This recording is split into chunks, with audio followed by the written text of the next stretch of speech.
об сарчашмаи ҳаёти мо аст. онро бояд тоза ва озода нигоҳ дошт. бо ҳамин унвон дар деҳоти ба номи худоё раҷабов ноҳияи восеъ бахшида ба эълон гардидани соли 2025 ҳамчун соли байналмилалии ҳифзи прияхҳо ҳамоиши маърифатӣ доир карда шуд.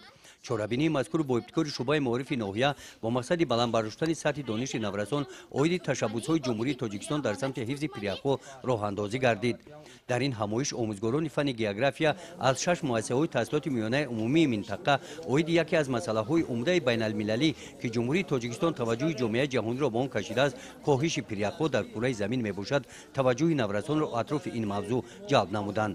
дар ҳамоиш қайд гардид ки прияхҳо манбаи асосии оби дар тамоми кишварҳо ба шумор рафта барои бо об таъмин кардани аҳолӣ хизмат менамоянд.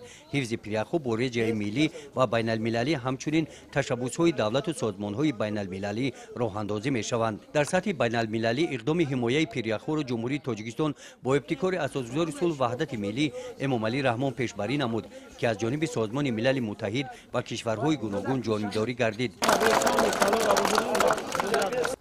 ин иқдомро 14 декабри соли 2022 маҷмӯаи умумии созмони милали муттаҳид зимни иҷлосияи 77-уми худ қадномаи 2025 соли байналмилалии ҳифзи прияхҳо ки аз ҷониби ҷумҳурии тоҷикистон пешбарӣ шуда буд қабул кард.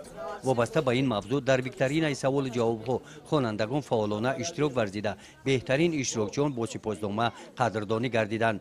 пеш аз ин ҳамоиш ҳамин гуна чорабиниҳо дар дигари муассисаҳои таълимии ноҳия гузаронида шуданд. гузориши хоҷа назрив, худойназар зуҳуров аз ноҳияи восеъ барои барномаи иттилоотии Навид.